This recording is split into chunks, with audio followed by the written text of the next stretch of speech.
5.5 വർഷം മുൻപ് കാണാതായ തിരുവനന്തപുരം മാരിനാട് സ്വദേശി മോഹനായി കിള്ളിയാറ്റിൽ പരിശോധന നടത്തി ക്രൈംബ്രാഞ്ച്.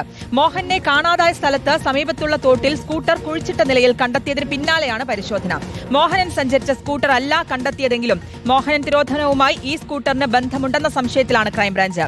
2020 മെയ് 8-ന് പേരൂർക്കട സഹകരണ ബാങ്കിൽ നിന്ന് പണയം വെച്ച സ്വർണ്ണമെടുത്ത് ആര്യനാടേക്ക് യാത്ര തിരിച്ച മോഹനെ പിന്നീട് ആരും കണ്ടിട്ടില്ല.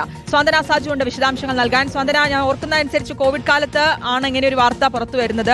പിന്നീട് അദ്ദേഹത്തെ ആരും കണ്ടിട്ടില്ല. പക്ഷേ ഇപ്പോൾ ഈ സ്കൂട്ടർ കണ്ടെത്തി എന്ന് പറയുന്നത് അന്ന് അദ്ദേഹം സഞ്ചരിച്ച സ്കൂട്ടർ അല്ല. പക്ഷെ പിന്നീട് എന്തുകൊണ്ടാണ് അതിലേക്കൊരു സംശയം, ഈ മോഹനൻ തിരോധാനവുമായി ബന്ധപ്പെട്ട ഒരു സംശയത്തിലേക്ക് ഇത് നീങ്ങുന്നത്? ക്രൈംബ്രാഞ്ച്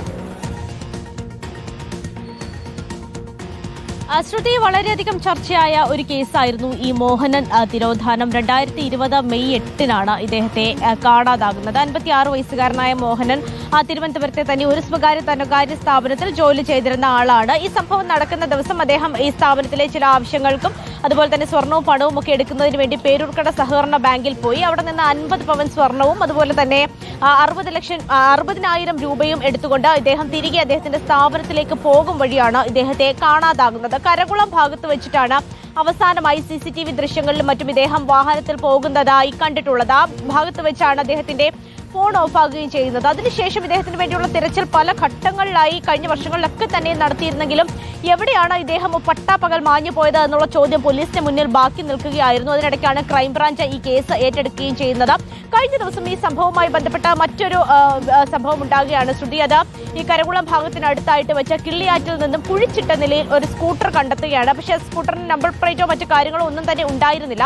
ഇത് പുറത്തെടുത്ത സമയത്ത് ഇത് അദ്ദേഹം സഞ്ചരിച്ചിരുന്ന, ഈ മോഹനൻ സഞ്ചരിച്ചിരുന്ന വാഹനമല്ല എന്ന് കണ്ടെത്തിയിട്ടുണ്ട്. കാരണം അദ്ദേഹം ഒരു ഹോണ്ട ആക്റ്റീവയിലാണ് പോയിരുന്നത്. പക്ഷേ ഇത് ഹോണ്ട ഡിയോ ആണ് വാഹനമാണ് കിട്ടിയിരിക്കുന്നത് എന്നുള്ളതാണ്. പക്ഷേ ഈ പരിസരത്ത് വെച്ചിട്ടാണ് അദ്ദേഹത്തെ കാണാതായത്. അപ്പോൾ തോട്ടിൽ, സ്വാഭാവികമായിട്ടും ഒരു തോട്ടിൽ ഒരു വാഹനം കുഴിച്ചിട്ട നിലയിൽ കണ്ടെത്തുമ്പോൾ അതിൽ മറ്റു ദുരൂഹതകൾ കൂടി ഉണ്ട് എന്നാണ് ക്രൈംബ്രാഞ്ച് അടക്കം സംശയിക്കുന്നത്. ആ ഒരു പശ്ചാത്തലത്തിലാണ് ഇനി മറ്റേതെങ്കിലും വാഹനമോ അല്ലെങ്കിൽ മറ്റേതെങ്കിലും ശരീരാവശിഷ്ടമോ മറ്റോ ആ പ്രദേശത്ത് ഉണ്ടോ എന്ന് കണ്ടെത്തുന്നതിന് വേണ്ടിയാണ് ഇന്ന് കിള്ളിയാറ്റിൽ രാവിലെ പരിശോധന നടത്തിയത്. നമ്മൾ ദൃശ്യങ്ങൾ കാണുന്നത് പോലെ തന്നെ ഹിറ്റാച്ചി അടക്കം എത്തിച്ചുകൊണ്ടായിരുന്നു പരിശോധന നടത്തിയത്. ഇപ്പോൾ പരിശോധന ഏതാണ്ട് പൂർണ്ണമായിട്ടുണ്ട് എന്ന് തന്നെയാണ് നമുക്ക് അറിയാൻ സാധിക്കുന്നത്. മറ്റ് സംശയാസ്പദമായി ഒന്നും തന്നെ അവിടെ നിന്ന് കണ്ടെത്തിയിട്ടില്ല. പക്ഷേ നിലവിൽ ഇപ്പോൾ ഈ കണ്ടെത്തിയിരിക്കുന്ന സ്കൂട്ടർ ആരുടേതാണ്, എങ്ങനെയാണ് അത് കുഴിച്ചിട്ട നിലയിൽ ഈ തോടിനുള്ളിൽ വന്നത് എന്നുള്ള കാര്യത്തിലടക്കം ഇനി അന്വേഷണം നടത്തേണ്ടതുണ്ട് ശ്രുതി. എന്തായാലും ഈ മോഹനൻ തിരോധാനവുമായി ബന്ധപ്പെട്ടുള്ള കേസ് അത് ഇപ്പോൾ അന്വേഷണം നടന്നുകൊണ്ടിരിക്കുകയാണ്. അതിൽ ഇതുവരെയും ഒരു തുമ്പും കിട്ടിയിട്ടില്ല എന്നും തന്നെയാണ് ഇപ്പോൾ പോലീസ് വ്യക്തമാക്കുന്നത്. ശരി, സ്വന്തന സാജു ആണ് വിശദാംശങ്ങൾ നൽകിയത്.